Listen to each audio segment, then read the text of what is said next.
Cela fait 3 mois que Mia, une jeune femme noire de 21 ans, donne tout pour devenir mannequin. Elle a quitté sa petite ville pour participer à la plus grande compétition de mannequinat d'Afrique. Elle a marché, défilé, souri, appris à rester debout pendant des heures, à cacher sa fatigue, à affronter les critiques. Et aujourd'hui, c'est le grand jour. Le public est nombreux, les lumières sont fortes, les caméras filment tout. Tout le monde retient son souffle. Puis, la présentatrice annonce avec énergie. La gagnante de cette année, celle qui a brillé plus que toutes les autres, c'est Mia. La salle éclate de joie. Des cris, des applaudissements, des flashs de téléphone. Mia ouvre grand les yeux. Elle met ses mains sur sa bouche, elle n'arrive pas à y croire. Puis les larmes coulent. Elle a gagné. Elle monte sur scène, un peu tremblante. Le directeur de l'événement vient vers elle avec un grand sourire et lui tend un trophée doré. Félicitations Mia. Tu as conquis le public. Tu es notre championne. Et maintenant, tu pars pour Dubaï. Ta vraie carrière commence. Mia regarde le trophée, les gens qui l'applaudissent, les caméras. Tout le monde la regarde comme une star. Elle cherche ses parents dans la foule. Sa mère applaudit, son père sourit. Ils sont fiers. Peut-être pour la première fois, ils croient vraiment en elle. Mais au moment où elle pense que tout est parfait, son manager s'approche discrètement. Il lui chuchote à l'oreille. Tu vas bientôt partir à Dubaï. Mais d'abord, tu dois demander la permission à tes parents. Mia reste silencieuse. Son cœur bat très vite. Elle se demande s'ils vont dire oui. Elle regarde encore une fois la scène, les lumières, la foule. Elle sent que quelque chose de grand arrive. Mais elle ne sait pas encore que le plus dur est à venir. Mia rentre chez elle, encore maquillée, encore en robe de soirée, le cœur rempli de joie. En entrant dans le salon, elle s'écrie, pleine d'excitation. J'ai gagné. Je pars à Dubaï. C'est officiel, tout commence pour moi là-bas. Elle s'attend à des cris de joie, des embrassades, des félicitations, mais ses parents se regardent en silence. Puis son père secoue lentement la tête. Non Mia. Tu n'iras pas à Dubaï. Le sourire de Mia disparaît aussitôt. Comment ça non? Vous avez vu ce que j'ai accompli? C'est ma chance. Mais sa mère ajoute d'une voix sérieuse. Ce monde-là, il est trop dangereux. Dubaï, c'est pas que du rêve. Si tu n'es pas préparé, ça peut te détruire. Mia sent son cœur se briser. Elle serre le trophée contre elle, les larmes aux yeux. Vous ne voulez jamais que je sois heureuse. Dès que j'ai une vraie opportunité, vous me coupez les ailes. Sa mère s'approche doucement, les yeux brillants de tristesse. Elle pose sa main sur l'épaule de Mia et lui dit calmement.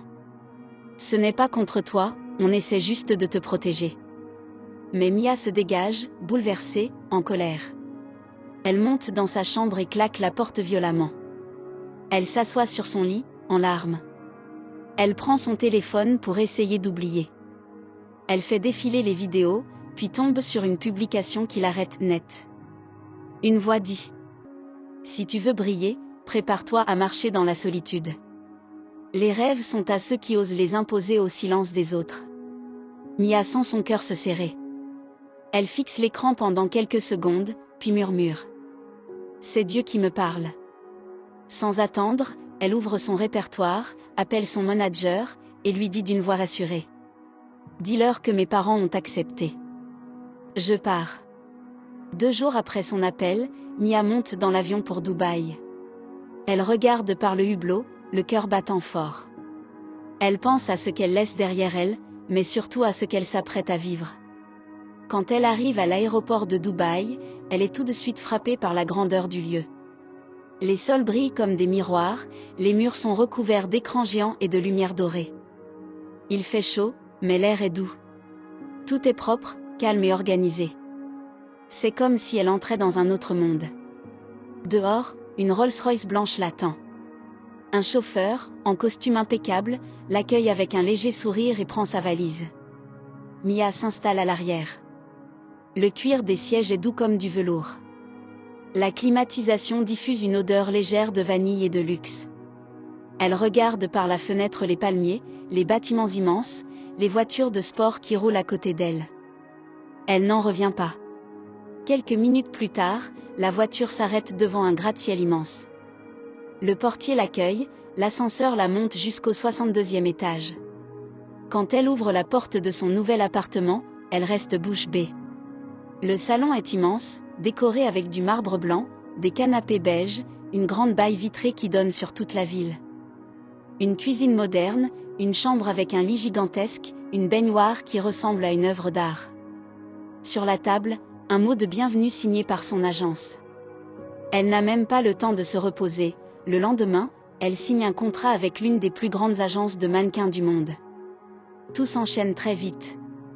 Elle enchaîne les défilés dans des endroits somptueux, des palaces, des yachts, des hôtels de luxe.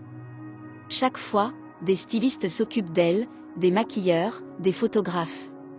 Des centaines de caméras la filment. Les fans hurlent son nom, certains pleurent juste en la voyant. Mia sourit, elle marche avec assurance. Elle est au centre de l'attention. Ses journées sont rythmées par des shootings photos, des interviews, des essayages, des vidéos pour les réseaux. Elle est invitée dans les restaurants les plus chers, où elle mange des plats qu'elle n'avait jamais vus de sa vie. Des langoustes, des sushis dorés, des gâteaux en forme de bijoux. Elle adore manger, alors elle se filme en train de goûter à tout, et ses vidéos font des millions de vues. Chaque jour, un chauffeur la dépose où elle veut avec sa Rolls-Royce personnelle. On lui livre des sacs de luxe, des parfums, des robes qu'elle ne porte qu'une seule fois. Elle reçoit même des cadeaux de grandes marques, montres, chaussures, voyages. Mia vit exactement ce qu'elle voyait avant sur Instagram. Elle vit la vie de star. Un soir, alors qu'elle est allongée sur le canapé de son salon, devant la grande fenêtre qui donne sur les lumières de la ville, elle sent une petite tristesse monter en elle. Elle prend son téléphone, hésite, puis compose un numéro. Allô maman? Allô papa? Je suis désolée d'être partie comme ça, sans dire au revoir. Il y a un petit silence. Puis son père répond d'une voix calme. Protège ton cœur et fais attention, Mia. Rien d'autre. Pas de reproches, pas de colère. Juste ces mots. Mia raccroche. Elle regarde encore la ville illuminée. Elle a tout ce qu'elle a toujours voulu. Mais une petite partie d'elle ne sait pas pourquoi elle a envie de pleurer. Le temps passe vite. Cela fait maintenant 1 an que Mia est à Dubaï, et sa vie a complètement changé. Elle est devenue une star internationale. Chaque mois, elle voyage dans une nouvelle capitale. Elle défile à la Fashion Week de Milan, marche sur les podiums de Tokyo, puis s'envole pour Paris, vêtue de robes que seuls les plus grandes mannequins du monde peuvent porter. À chaque événement, son nom est affiché en grand. Les gens la reconnaissent dans la rue. On la compare à Naomi Campbell ou Bella Hadid. Elle est devenue une icône. Elle tourne des publicités pour Chanel, Dior, Balenciaga. Dans l'une d'elles, elle marche sur une plage en talons dorés. Dans une autre, elle descend d'un hélicoptère dans une robe de velours rouge. Les marques s'arrachent son visage. Sa peau marron brille sur les écrans géants de Times Square. Des fans imitent ses looks, ses coiffures, ses gestes. Un jour, après un défilé à Abu Dhabi, un cheik lui offre une montre de luxe à 100 000 € en guise de remerciement. Mia est choquée, mais elle sourit. Elle la met à son poignet et se dit que c'est mérité. Elle voyage en jet privé, dort dans des suites royales, reçoit des vêtements qu'elle ne portera qu'une fois. Elle se réveille avec vue sur l'océan, prend son petit déjeuner au bord d'une piscine privée, et travaille l'après-midi sous des spots et des flashs. Chaque moment de sa vie ressemble à un film. Les autres mannequins l'admirent.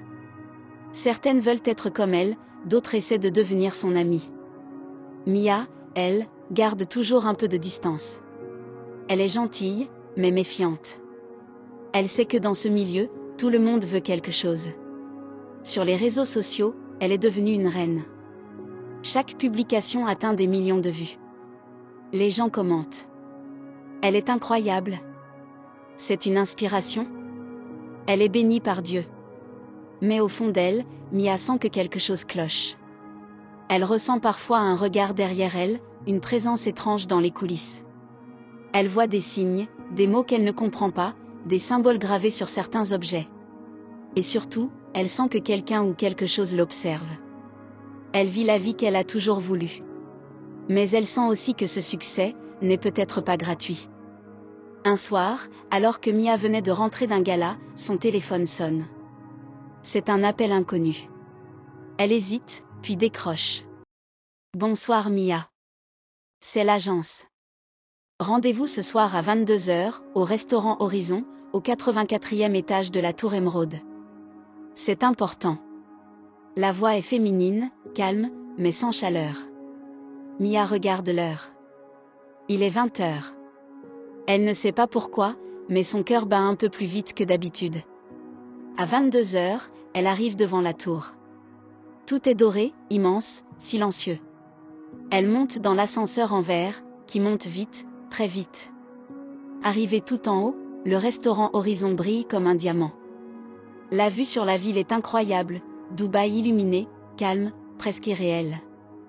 Une femme l'attend à une table isolée, vêtue de noir, élégante, mais avec un regard étrange, presque glacé. Elle l'accueille d'un sourire discret. Assieds-toi Mia. Tu as bien travaillé cette année. Tu as brillé. Tu es déjà une star. Mais si tu veux aller plus loin, devenir une légende, il y a encore un dernier palier. Tu veux ça, non? Mia hoche la tête, fascinée. La femme sort alors un dossier. Voici ce qu'on te propose pour la prochaine étape de ta carrière. 1. Des contrats à plusieurs millions d'euros. 2. Une villa offerte à Los Angeles, avec chauffeur et personnel. 3. Des couvertures de magazines comme Vogue, GQ, Vanity Fair. 4. Des bijoux d'exception, venant de familles royales. 5. Un documentaire Netflix sur ta vie, vu dans le monde entier. Mia est éblouie. C'est exactement ce dont elle a toujours rêvé. Elle se voit déjà dans ses maisons, ses avions, ses tapis rouges. Elle tend la main pour signer, mais la femme referme lentement le dossier. Il y a une seule condition. Mia lève les yeux. Tu vas devoir sacrifier ce que tu aimes le plus. Mia fronce les sourcils. De quoi tu parles? La femme répond, toujours calmement. Tes parents. Si tu veux cette vie, tu dois tourner la page, complètement. Sans retour possible. Un silence lourd s'installe. Mia sent un frisson dans son dos. Elle baisse les yeux, perdue. Mia reste figée. Son regard est vide. Son souffle court. Elle murmure, choquée. C'est une blague? La femme la regarde droit dans les yeux. Pas du tout. C'est le prix à payer. Si tu refuses, tout s'arrête. L'appartement, les marques, la voiture, l'argent, les voyages, tout. Silence. Tu redeviens une fille ordinaire. Oubliée. Mia ne répond pas. Elle quitte le restaurant, en silence. Dans la voiture, elle ne voit plus les lumières de Dubaï. Elle voit le visage de sa mère. Elle voit les mains de son père. Elle rentre chez elle, seule. Tremblante. Brisée. Toute la nuit, elle pleure. Les yeux ouverts. Elle regarde ses sacs de luxe, ses bijoux, sa montre à 100 000 euros. Elle regarde les messages de ses fans, les photos de ses défilés, les vidéos qui tournent sur les réseaux. Puis elle regarde une vieille photo d'elle et ses parents. Ses mains tremblent. Elle pense. Est-ce que ça vaut la peine de tout perdre? Juste pour être célèbre et riche? Un choix impossible. Un cauchemar qui semble réel. Et le soleil se lève, lentement, sur Dubaï. Le lendemain soir. Mia remet la même robe qu'elle portait quelques jours plus tôt. Elle monte dans une voiture noire, silencieuse. Direction le 84e étage de la Tour Émeraude. Le restaurant est vide.